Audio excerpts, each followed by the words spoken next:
Okay, so today we're going to be looking at a mouse which I've been really looking forward to for quite a while now. Now this is the Logitech G Pro X Superlight wireless gaming mouse. And not only that, it comes now in red.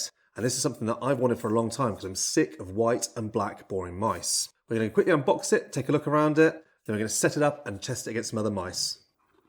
So opening the box, you're greeted with the mouse straight away. This is quite nice. There's a little tab there at the bottom of the box just to stop it from moving around and not scratch it. So if you just grab the mouse itself, we'll see what else is in the box.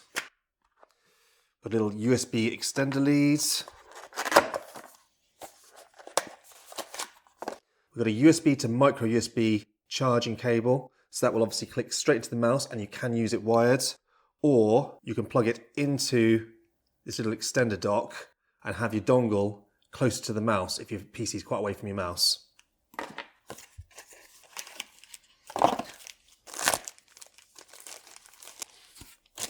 And then lastly, we've also got an alternative aperture door if you wish to replace the current G logo door at the bottom. This one's got a PTFE foot on the bottom for extra gliding. So, you know, if performance is your absolute key, get rid of this one and pop your PTFE one on. We've got a cleaning cloth. We've got optional side grip plates if you wish to have a sort of a grippier mouse, but you will just spoil that beautiful red finish. A G sticker. And the instruction manual. Now, as I mentioned, this is the red version. This is the reason I bought this. I think this is going to be a real standout feature on my desk. It also comes in pink, white or black, depending on your colour preference. This is the latest in the range of G Pro gaming mice. Logitech have really honed these mice to make them incredibly light, incredibly comfortable and incredibly accurate. And you'll find a lot of esports players will use these mice. They are absolutely fantastic mice for gaming. In this version, they've actually managed to get this down to 63 grams, which is really quite impressive. And when you pick it up, you hardly feel it. It's one of the lightest mice I've actually used. And it feels just so light in your hands. You can just throw it around your mat with no problems at all. Yet despite being so light, it is wireless and it comes with a 70-hour battery life with a built-in rechargeable battery. So just quickly taking a look around the mouse, you can see you've got two separate left and right mouse buttons. They are properly separated. They're not just a complete shell that just bends as you press the end. And so you get incredibly accurate left and right clicks. The actual wheel itself, I don't know if you can see here, but it's actually, they've cut as much of the plastic away from the inside of the wheel as possible. Just put a rubber grip on the outside. The ratchet feels very nice.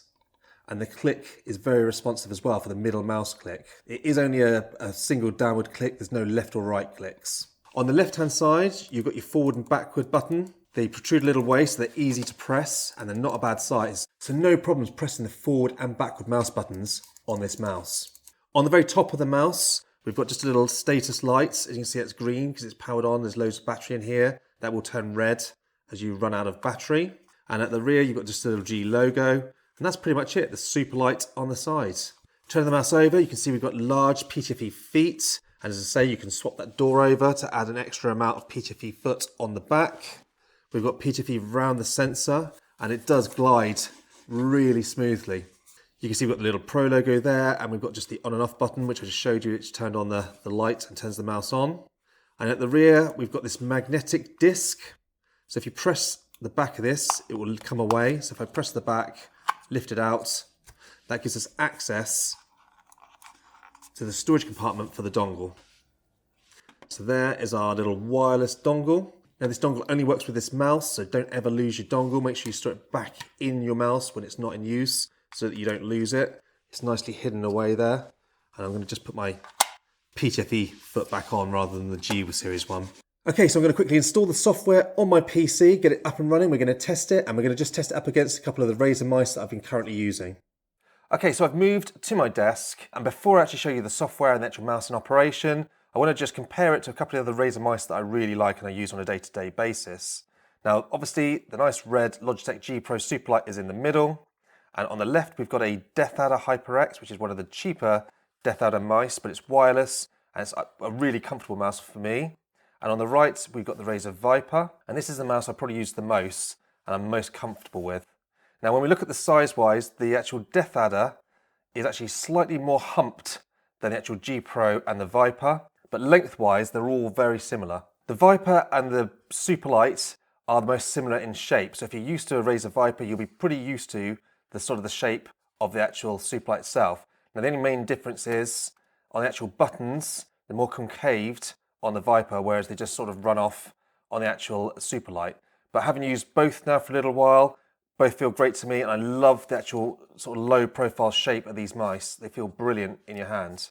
Weight-wise, the Superlight is way lighter than the other two mice. The Death Adder Hyperspeed is really quite heavy. Now this has an actual battery in it, it's not got a rechargeable cell in there, and you can put in a AAA one to make it a little bit lighter, but even so that is a very heavy mouse, especially when you're picking up these. Now the Viper Ultimate that I have here is definitely the heavier of these two, and it is really noticeable when you're picking them up side by side. It makes it much easier to flick the Superlight around when you're using it. So I've installed the Logitech G Hub software. Now my mouse is showing up straight away. You can see the nice bright red Superlight X mouse. If you've got any other Logitech G series devices, they will also show in the software and you can control them all from here. Now straight away you can see my battery percentage of this actual mouse, and you can see that I'm actually connected via Lightspeed, because you could also connect via the cable if you preferred. And if we click on the actual mouse itself, it takes us into the settings of this mouse. First things first, we've got the DPI settings. You can see I'm set to 800, which is the speed I normally play at. You can use a DPI button, which you have to bind yourself to be able to switch through these. Personally, I always play at 800, so I'm going to leave it there. You've also got the polling rate, and it naturally puts it at 1000. That's pretty much what you're going to want it at, especially if you're gaming. If we drop to the assignments tab, this is where you can actually bind all of the different commands to the actual mouse itself. Now, by default, you've got the forward, backward, and your left and right click, plus the middle click on the mouse. But you can set a G shift button. So you can change one of these or one of the other keyboard settings to a G shift. So if you hold that key or button down, you get a whole second lot of functions for your mouse. And that can be very handy. And on the left-hand side here of the assignments, these are all the different options that you can bind to the mouse. So you've got your Windows commands, keys, actions, and macros that you can all set to any one of these buttons on the mouse itself. Another option that we have is onboard memory on the mouse. So if you don't want the G Hub software set on your PC, you can literally set it up once, save it to the mouse, and then you can uninstall it. Or if you've got multiple PCs, you just install the software on one, and then whenever you move the mouse, all your settings go with the mouse itself. Another very handy feature. So running mouse accuracy, and again, I haven't had a lot of time with this mouse, so this isn't probably my best score I'm going to get on this mouse, but you can see the accuracy of this mouse is absolutely spot on. This is at the 800 DPI, and while this is about a meter away from the actual mouse itself, and there's just no issues at all with the accuracy. It's so light, it's really easy to flick around when you're using it on this mouse accuracy test. Also, the clicks are nice and easy to press. They've got a nice loud click, but they're very accurate, so there's no missed clicks with the mouse itself, and overall a great experience using the mouse. Now, if you've got any questions on this mouse or any other mice that we've used on this channel, put it in the comment section down below and I will get back to you. And as always, thank you for watching.